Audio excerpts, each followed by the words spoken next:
Well, hello everyone. It's been quite a while. I haven't posted anything on YouTube in a year. He's been in jail. A couple misdemeanors, no big deal. The point is, we finally got out of No Time to Die. And, well, why don't you go first? Just give your overall general thoughts. I'm speechless.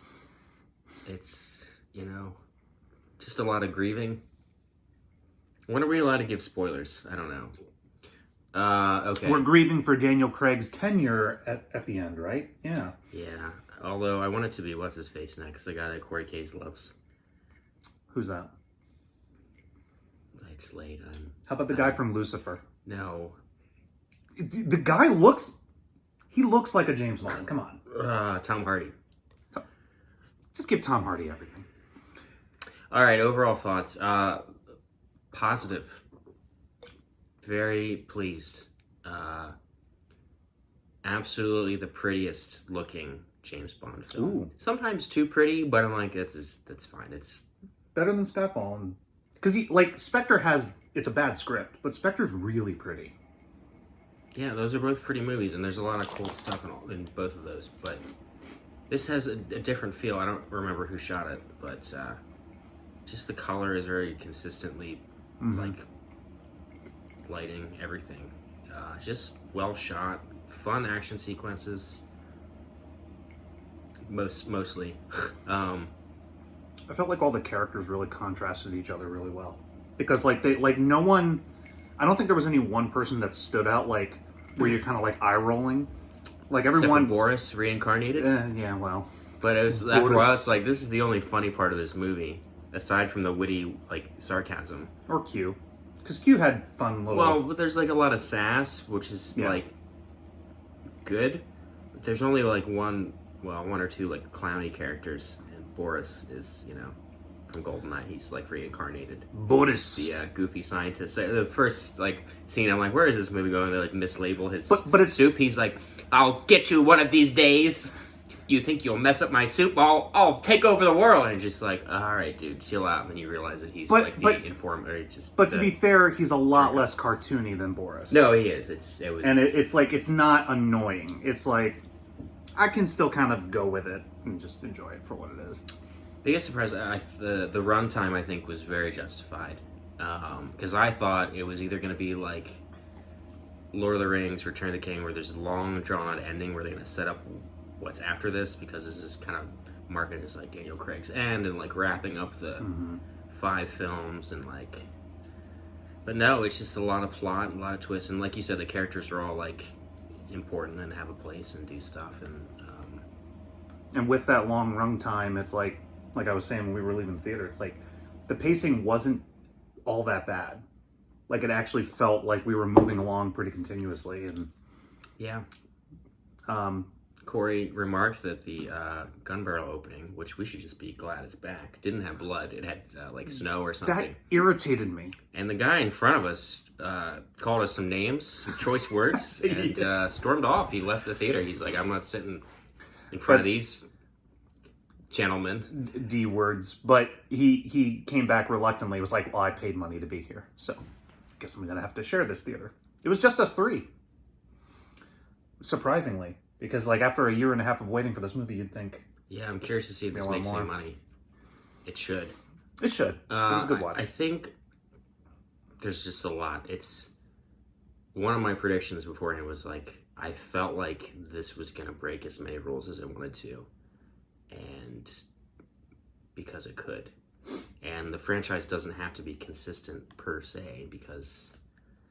Fuck it, who cares? Well, that's one of the things I said when we left the theater, because we'll get to that in a second, but it reminds me a lot of Avengers Endgame, because it's you pull all the stunts, you pull all the tricks throughout 22 movies, and then when you're at the last one, you're let's do Fat Thor. You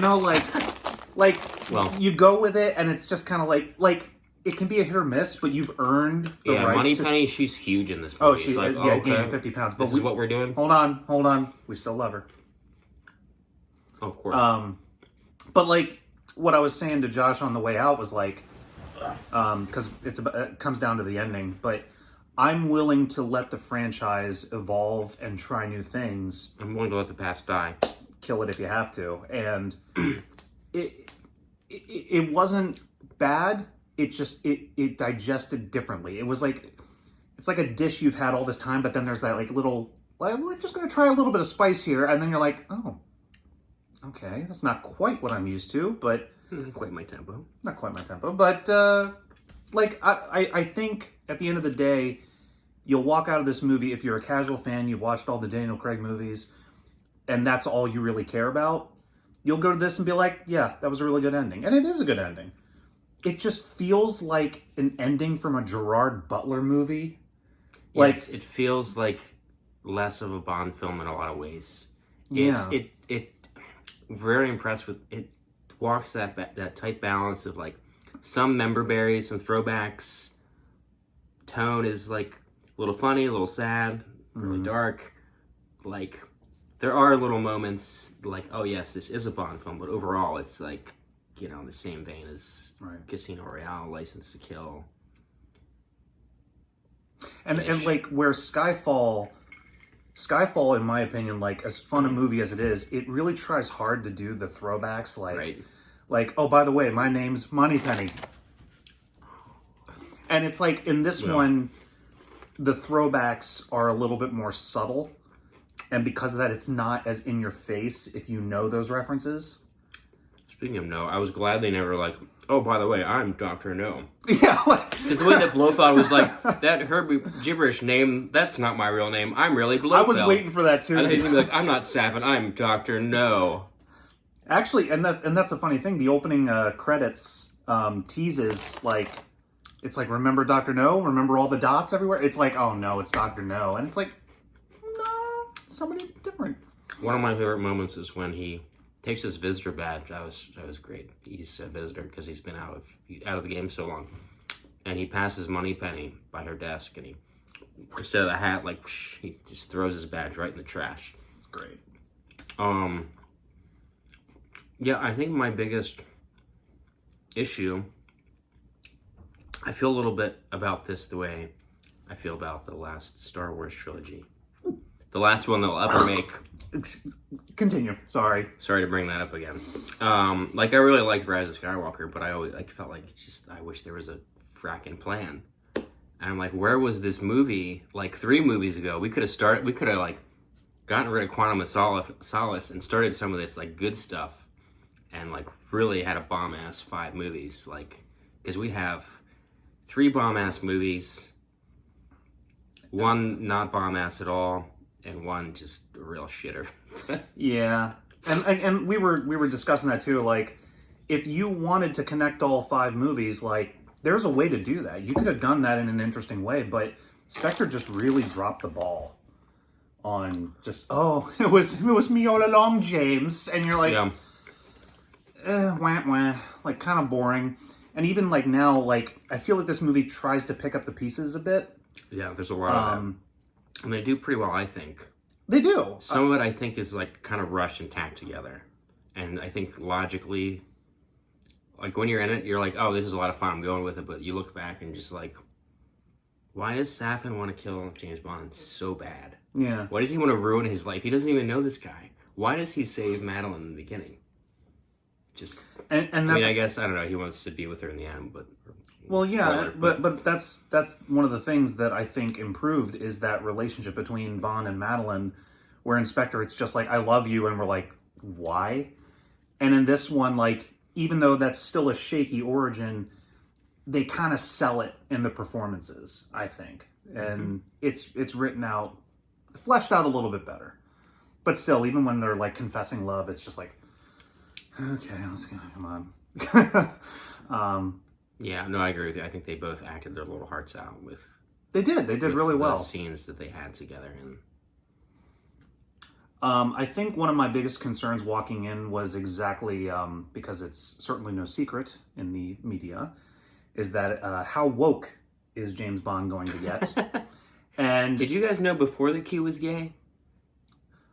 you know what's funny is like... I kind of wanted him to not be gay, like, just because he reminds me of James and myself in a lot of ways, and like, both very straight, and Corey sometimes. Well, you're not quite as fashionable as Q in this movie, but it's just like, why can't he be straight? He just cares about his appearance. But like honestly, even when he's got these like beautiful dinner set up, he's like, well, he's coming in 20 minutes. It's like, okay. But like that explains why he's so neat. He has this fucking Sphinx cat. Yeah. Like, no, honestly. And then James Bond walks in, like, just drinking his expensive ass wine. But honestly, I didn't even think twice. Maybe about they weren't dating. It was just a friend. Who knows? But I just love how like moments like that happen. Everyone's like, oh, what? Like, and I'm just like, I'm over it. I'm over those little hint drops of, oh, he was really gay. Like, I just don't care anymore. I like when the line of the title of the movie is finally said.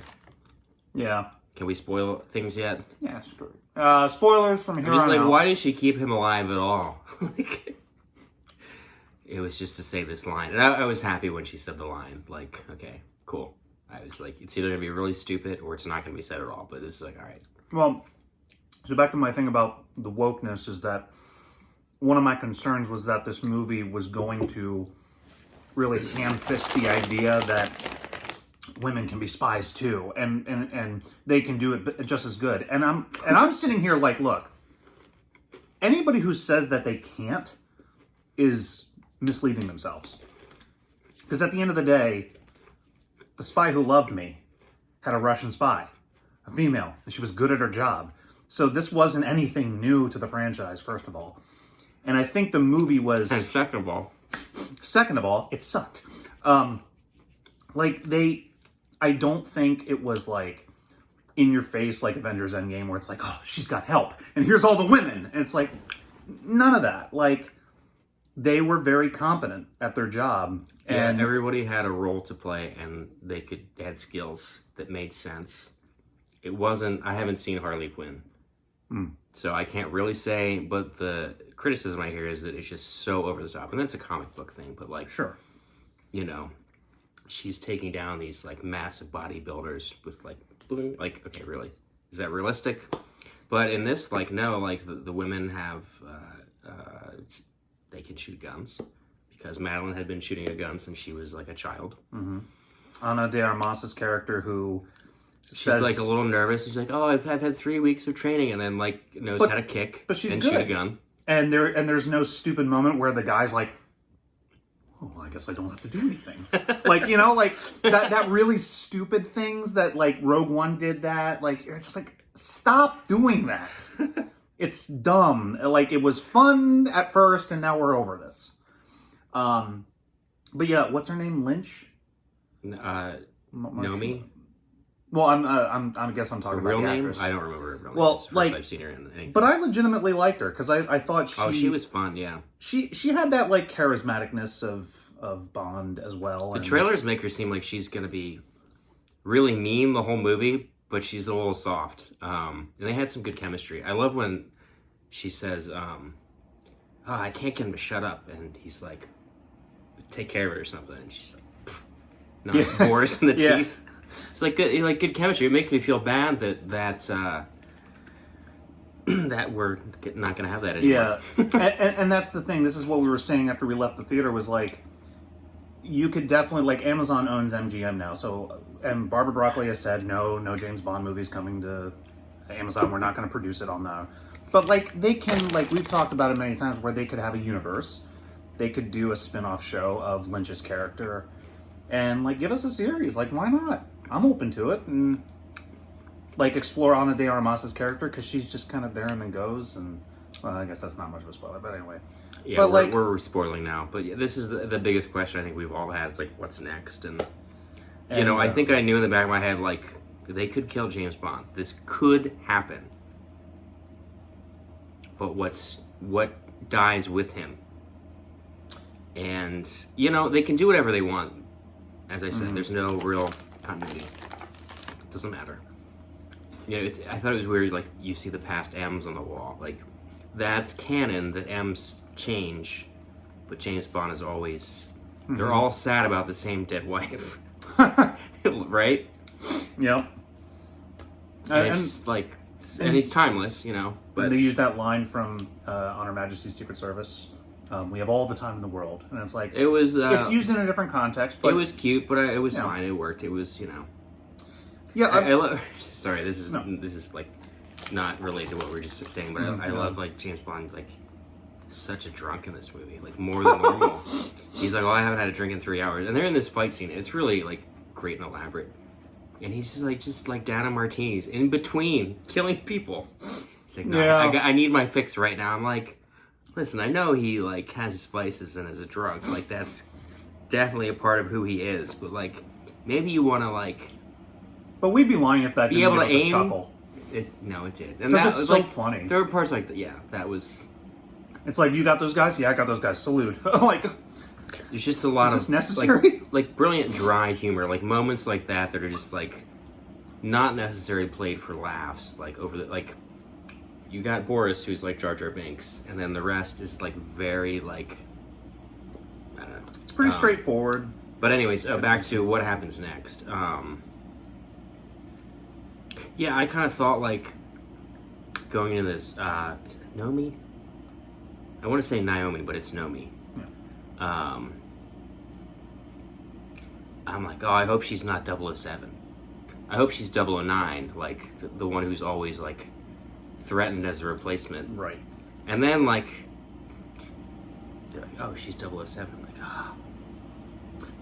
But here's the thing. But it worked. I liked it because it was like, it wouldn't, if she's 009, like who gives a fuck? Like she's just another Right. agent. But like, no, she took your spot. 'Cause Like, that was one of my fears going in, is like, is it going to build up to her replacing him as 007? Right. But because she says I'm a 00, like pretty early in the movie, I'm like, oh, that's not going to happen now. right, yeah, you kind of knew, like, all right, this is going a little deeper, and like they had a good chemistry, like teamwork, and like it was fun and funny and exciting, And we both thought the same thing with the ending. It's like, we thought it was going to be like, oh, anybody can be a 00. Like, Right, anybody can like- be Batman. he was inside of you all along. Me? I can be a killer too and work for the government? Me too? But it's like, so we both stuck around for the credits. Like, wait, we have to wait and see. Will James Bond return? Is he gonna show up? Will there be a question And- mark? oh. Will it say 007 will return? We And were so so James scared. Bond will return. Whew. As a zombie. And the guy who wanted to fight Corey stayed around. And Even he gave was us- like, oh, thank he's goodness. like, I hope you guys get home safe. And we're all crying and like, yeah, I'm gonna miss him. I mean, I was ready to 7 fight more too. years and they'll have another. This movie, oddly, like I think it's about COVID also. Explain. The Chinese have your DNA, and they've released a virus, chemical warfare, that kills just the liberals. No, it was weird. I was thinking about I don't know if you were thinking about that. I'm like, I wasn't really. I'm but- like, this but is now weird. that I'm you like, say it. I'm like, the science on all this and like a lot of the, like, realism I think is stretched. But I'm like, I don't care. I'm watching a movie. Like, Nah, but that's fine. I did think of like, oh my god, COVID-19. But yeah, so I don't know with Daniel Craig and his character being dead, what happens to the rest of them? Or we're not going to see any more of Nomi. I mean, we could. They could just put Tom Hardy in and just pretend it never happened. But I think that cheapens it. It does a little bit, yeah. So they could bring him in and be like, well, he just has the code name James Bond. I'm like, I don't know. or it's like they always hire a guy and he has a nickname and he has to be an orphan. His parents had to have died in a climax, and he has to be a drunk and a womanizer. And like, these are, I don't know. But then they like, you'd think they'd retire the number. It's the 00 multiverse. Right. Nothing makes sense. So I have I nothing don't know. really. I could see them. Go ahead, sorry. I was just gonna say I have like really nothing else to add. Oh, I was gonna say either they could just reboot the entire thing, like an entire new cast, Clean slate. which would be sad because I've come to really like Moneypenny and Q and Yeah. M. Like they all like just good moments of M. Like, fuck you, James Bond, and like Yeah. the whole series. He's like, you know, like Judi Dench does this a lot. Like, I wish you were dead. Like you're in Die Another Day. Like your life came at too high a price. I wish we could have killed you. Like always threatening. Like I hate you, but I love you. You mean freaking nothing. Like, and they had that moment in this, and like she's like, all right, fire those missiles. Like, I remember a certain scene in No Time to Cry where Josh says, "See you later, bitch." And he runs down. I'm like, like, you bastard, I love you. yeah, you should check that out. Yeah, I don't know. We'll see. It's gonna be very interesting, I'm excited. and yeah, I don't know. Good stuff. Get the tissues. Out of 5. At least on your first viewing.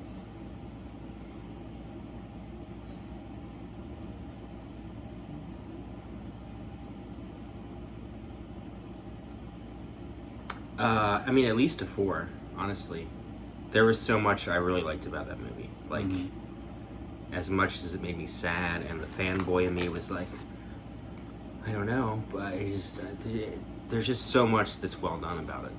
Yeah. Yeah, you can't hold like some of the logic against it because it's a James Bond movie. Like, who really cares?